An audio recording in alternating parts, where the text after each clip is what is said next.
अस्सलाम वालेकुम क्लास। आज हम लोग चैप्टर नंबर 1 बायोलॉजी का हम लोगों ने स्टार्ट किया। इंट्रोडक्शन ऑफ बायोलॉजी स्टार्ट कर चुके हुए हैं, बायो पढ़ चुके हुए हैं, रिविजन्स पढ़ चुके हुए हैं, ब्रांचेस हम लोगों ने ऑलरेडी पढ़ ली थी। आज हम लोगों ने पढ़ना है कि relationship of biology other sciences, यानी कि फर्स्ट लेक्चर में ये कहा था कि जब डिफरेंट तरह के साइंटिस्ट थे तो उन्होंने ये कहा था कि हम अपना एक ही, उनके पास बहुत सी बातें थी, उन्होंने कहा था कि हम उसको एक किताब में कन्वर्ट नहीं कर सकते। उन्होंने कहा था कि जिसको डिफरेंट बुक्स में कन्वर्ट करने, तो उन लोगों ने क्या किया था कि उसको डिफरेंट बुक्स में कन्वर्ट किया। अब हमने ये देखना है कि जी रिलेशनशिप क्या है हमारा बायो का साइंसेस के साथ। जो हमारा बायो के साथ रिलेशनशिप आता है उसको हम कहते हैं इंटरडिसिप्लिनरी साइंसेस। इसका मतलब होता है दरमियान, इसका मतलब होता है हमारे पास सब्जेक्ट। अब हम लोगों ने साइंसेस के दरमियान हम लोगों ने ये सब्जेक्ट्स के, हम लोगों ने बायो के सब्जेक्ट्स के साथ डिफरेंट तरह के सब्जेक्ट्स को रिलेट करवाए। हमने कहा था कि जैसे हम लोगों ने साइंस को डिवाइड करवाया था बायो, फिजिक्स, केमिस्ट्री, इकोनॉमिक्स वगैरह में, इसी तरह आज हम लोगों ने अपनी बायो को, यानी कि बायो के सब्जेक्ट्स को अदर साइंसेस के सब्जेक्ट्स के साथ हम लोगों ने रिलेट करवाने। तो सबसे पहले जो हमारा सब्जेक्ट है वो है बायो फिजिक्स। ठीक है, बायोफिजिक्स में हम लोग स्टडी करते हैं प्रिंसिपल्स ऑफ फिजिक्स। हम लोग इसमें स्टडी करते हैं प्रिंसिपल्स ऑफ फिजिक्स। अब ये वो वाले प्रिंसिपल्स, इसमें ओवरऑल प्रिंसिपल्स हमारे पास नहीं आ जाएंगे, इसमें जस्ट वो वाले प्रिंसिपल्स आएंगे जो एप्लीकेबल करेंगे, जो क्या करेंगे, एप्लीकेबल करेंगे किसको, बायोलॉजिकल फिनोमिना पे।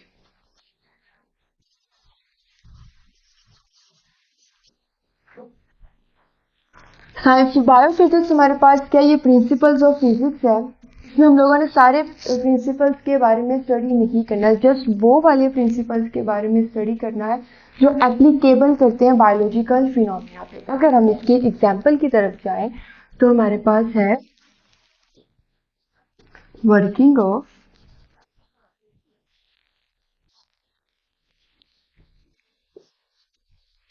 Principal in lever. अब एक हम लोग पढ़ते हैं लीवर, ये वाला LIVE, ये हम पढ़ते हैं, इसको हम कहते हैं जिगर। इसको हम डिस्कस करते हैं बायो के अंदर। लेकिन अब जो यहाँ पर हम पढ़ रहे हैं वो है working of principle in lever. इस लीवर की स्टडी हम लोग इसमें कर रहे होते हैं, अपने इस लीवर की जो हम लोगों ने अपनी स्टडी करनी होती है ना, वो हम लोगों ने करनी होती है फिजिक्स के अंदर। इसी तरह अगर हम दूसरी तरफ अपनी कोई बायो की एग्जाम्पल ले लें तो हम कहते हैं लिम्फ,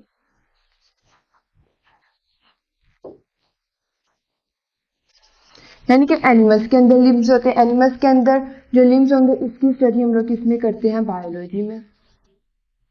यानी कि ये दो तरह से हमारे पास इसकी कंपैरिजन आ गई कि हम लोग सबसे पहले इसमें फिजिक्स के प्रिंसिपल्स के बारे में पढ़ते हैं, वो वाले प्रिंसिपल्स के बारे में पढ़ेंगे जो एप्लीकेबल होंगे बायोलॉजिकल फिनोमिना में। दो तरह से हम लोगों ने इसको रिलेट करवा। सबसे पहले अगर हम फिजिक्स से करवा रहे तो हमने कहा कि working of principle in lever, इसकी स्टडी को हम लोग इसमें कर रहे होते हैं फिजिक्स के अंदर। हम लोगों ने कहा कि जो लिम्स ऑफ एनिमल, यानी कि एनिमल्स के लिम्स वगैरह होते हैं, ये हमारी हड्डियों वगैरह को जोड़ कर रखते हैं, हमारी हड्डियों की मूवमेंट को करवा कर रखते हैं। ये हम लोग इसकी स्टडी किसमें कर रहे होते हैं, अपनी बायोलॉजी के अंदर। अगर हम लोग दूसरे रिलेशनशिप के बारे में पढ़ें तो हमारे पास है बायो केमिस्ट्री। बायो केमिस्ट्री में हम लोग क्या है कि हम लोग डील्स कर रहे होते हैं, किस किस की स्टडी कर रहे होते हैं, केमिकल प्रोसेस, केमिकल बॉन्ड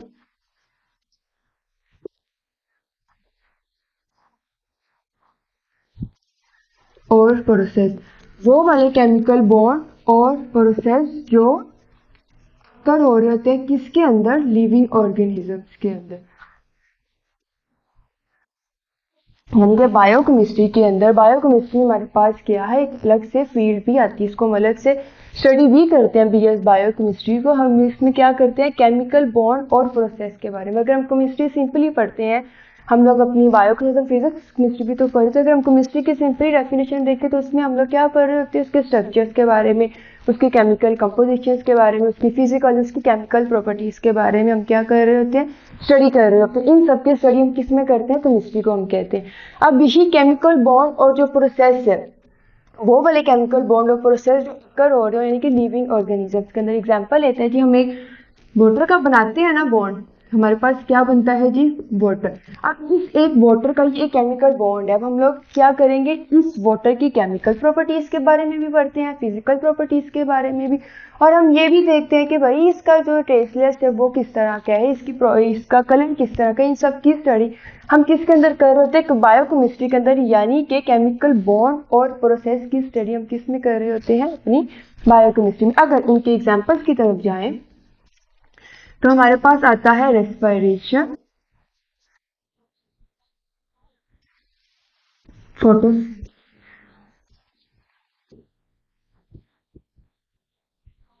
ठीक है। फिर फोटोसिंथेसिस का प्रोसेस भी हमारे पास एक प्रोसेस होता है, ये सीक्वेंस वाइज प्रोसेस चल रहा होता है हमारा। और हमारे पास जो रेस्पिरेशन और जो ब्रीथिंग का प्रोसेस है, ये आप लोग जब आगे जाओगे 10th क्लास में जी, जब 10th क्लास के चैप्टर नंबर 1 में ही आपका क्या है, आपके फर्स्ट चैप्टर में रेस्पिरेशन और ब्रीथिंग का प्रोसेस एक्सप्लेन बताया हुआ है कि जी रेस्पिरेशन और ब्रीथिंग का प्रोसेस क्या। फोटोसिंथेसिस का प्रोसेस भी हमारे पास एक लॉन्ग चेन की तरह क्या होता है, इसका प्रोसेस चल रहा होता है।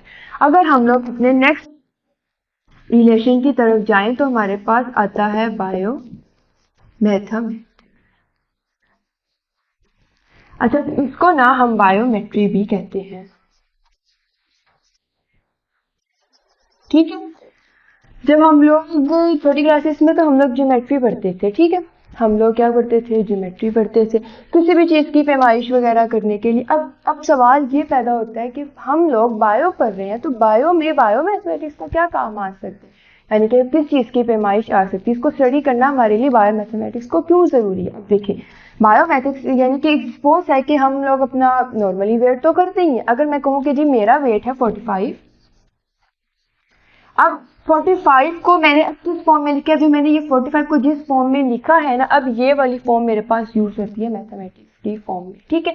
इसको भी हम अपने बायो की लाइफ में यूज कर रहे हैं, यानी कि इन ह्यूमन बीइंग की, लिविंग ऑर्गेनिजम्स की लाइफ में भी बायो मैथमेटिक्स हमारे पास के एक जरूरी यूज हो रही होती है। अच्छा, इसकी स्टडी में हम लोग क्या पढ़ रहे होते हैं, हम लोग इसकी स्टडी करते हैं जिसमें हम लोग क्या पढ़ते हैं, डिफरेंट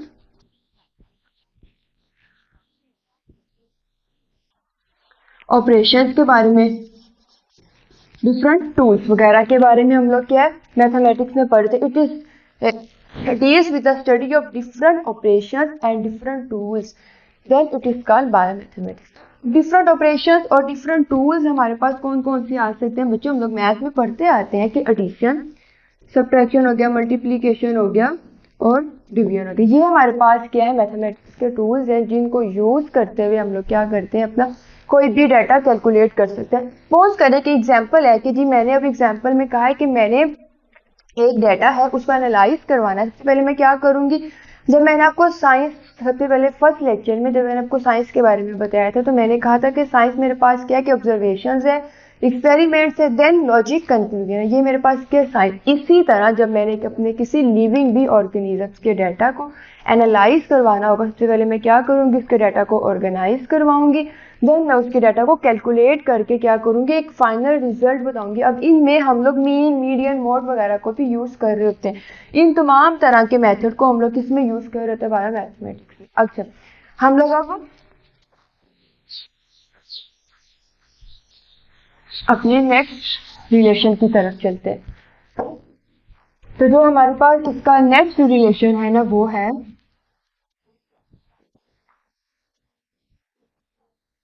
बायोजियोग्राफी, ठीक है। कौन सा है, बायोजियोग्राफी। बायो का मतलब तो हम लोग शुरू से फर्स्ट लेक्चर से पढ़ते आ रहे थे कि जी बायो लाइफ, जियो का मतलब क्या होता है अर्थ, ग्राफिकल का मतलब क्या होता है ग्राफिकल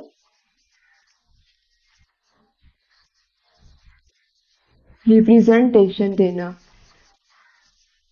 ठीक है, ग्राफिकल रिप्रेजेंटेशन देना बायोजियोग्राफिक्स कहलाते हैं हमारे।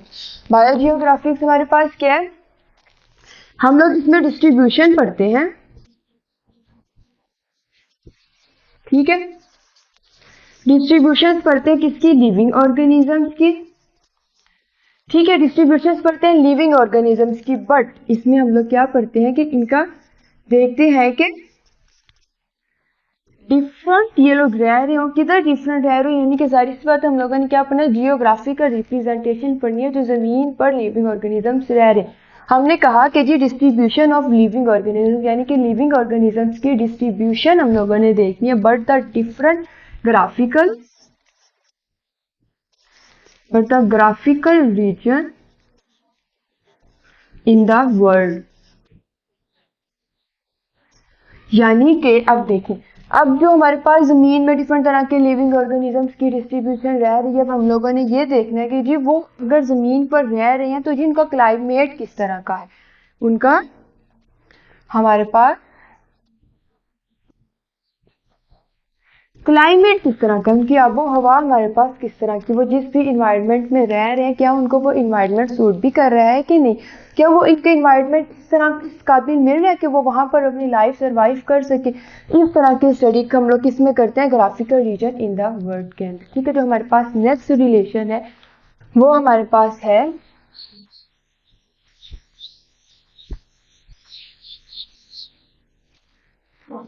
जो नेक्स्ट हमारे पास इसका रिलेशन है वो है लास्ट है हमारे पास बायो इकोनॉमिक। इसमें भी हम लोग क्या कर रहे होते हैं, स्टडी कर रहे होते हैं, किसकी स्टडी करते हैं,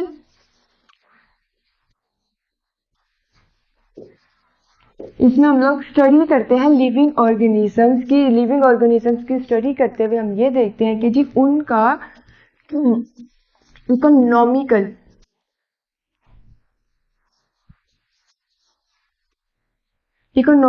पॉइंट ऑफ व्यू उनका किस तरह का है, यानी कि अब कोई भी काम, यानी कि कितना उनको लॉस हो रहा है, कितना उनको प्रॉफिट हो रहा है, देन सबको कैलकुलेट करना हमारे पास का इकोनॉमिकल पॉइंट ऑफ व्यू कहलाता है।